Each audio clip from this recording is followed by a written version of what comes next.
जफर इस्लाम जी, सबसे पहला सवाल, क्या पेगासस सरकार की तरफ से खरीदा गया, और अगर नहीं खरीदा गया तो फिर जांच से सरकार क्यों इनकार कर रही है? प्रूव करवा दीजिए। देखिए दीपक जी, सबसे पहली बात कि अपोजिशन पार्टीज के पास कोई और मुद्दा नहीं है, तो ये ऐसे मुद्दे उठाते हैं जिसमें किसी तरह से भी ये पार्लियामेंट को चलने नहीं दे। इसलिए पार्लियामेंट में जब पार्लियामेंट में आके मंत्री जी ने इसके बारे में, और पार्लियामेंट के चेयरमैन ने, राज्यसभा के चेयरमैन ने कहा कि भाई कोई भी इश्यूज़ पे हम डिस्कस करना चाहते हैं, आप डिस्कस कीजिए। लेकिन ये इनके अप्रोच है डिस्कस नहीं करना, ये आके इधर टॉम टॉम करेंगी। लेकिन हकीकत है कि जहाँ पर इनको डिस्कशन करना चाहिए, जिस मुद्दे पर डिस्कशन होना चाहिए, वहाँ पर इनके कोई भी साथी तैयार नहीं डिस्कशन करने के लिए।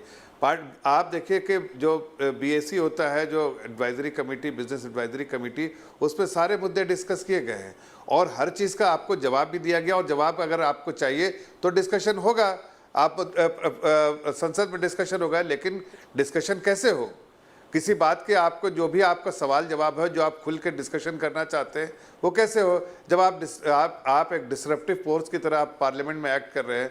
आप चाहते हैं कि जैसे ही सदन की जो काम शुरू होता है सदन में, उसी वक्त आप इतना ज़ोर से अप्रोर करते हैं, इस तरह से करते हैं कि वहाँ को सदन को स्थगित करना पड़ता है।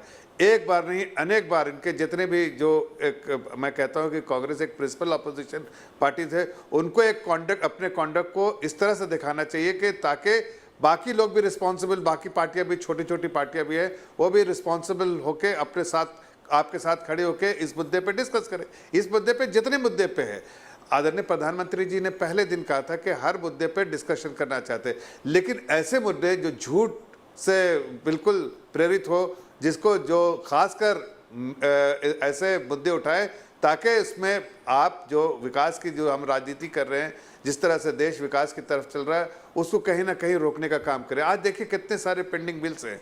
हमने पिछले सदर में जो है सेशन में हमने कितने प्रोडक्टिव अप्रोच रखा, हमें कॉपरेशन मिला अपोजिशन का भी। हम देखिए प्रोडक्टिविटी देखिए, जो राज्यसभा और लोकसभा की 114% और 90% थी, उसी तरह से हम चाहते थे कि इस पर भी जितने सारे बिल हैं उस पर डिबेट किया जाए, डिस्कशन किया जाए, और लेजिस्लेटिव मैटर है उसको कंक्लूड किया जाए। लेकिन उसको करने के बजाय ये इस तरह की चीज़ में फंसा देते हैं, और साफ मैं कह रहा हूँ कि सारे झूठे इल्ज़ाम हैं। सरकार ने इस पर सफाई दे दी है, लेकिन इनको चाहिए कि क्या ऐसा मुद्दा उठाओ जिसपे डिसरप्शन हो, और कोई भी कार्य जो लेजिस्लेटिव बिजनेस हो, जो कंडक्ट करना चाहिए, कंक्लूड करना चाहिए, वो ना हो पाए। यही उनका मकसद है। वो अपने मकसद में पूरे हफ्ते कामयाब हो गए, इसलिए कि जो तो सरकार ने पेगासस खरीदा या नहीं खरीदा? अपनी राजनीति जो पेगासस का जासूसी सॉफ्टवेयर है वो खरीदा या नहीं खरीदा? जफर भाई, आपने जवाब नहीं दिया। देखिए सर, नहीं दीपक भाई, मैंने कहा कि सरकार ने इस मुद्दे पे सारे जवाब दे दिए हैं, और उस जवाब में बहुत साफ लफ्जों में कहा है कि ये सारी बातें झूठ है, और झूठ का सहारा लेके कांग्रेस पार्टी जो है लोगों को बदनाम कर, सरकार को बदनाम करने की कोशिश कर रही है। हकीकत यह है कि सुप्रिया जी, मैं आपके पास 1 मिनट में आ रहा हूं, इसका तकनीकी पहलू समझ लेते हैं। कंपनी के बारे में उसने वो सारे चीजें जो है वो उसने जो एजेंसी है और जो ऑर्गेनाइजेशन एनएसओ, उसने खुद से इस बात को कहा है कि ये सारी बातें जो इसमें कोई इंडिया में ना इसके बारे में कोई बात है, ना इसके बारे में कोई ऐसी बात हुई है।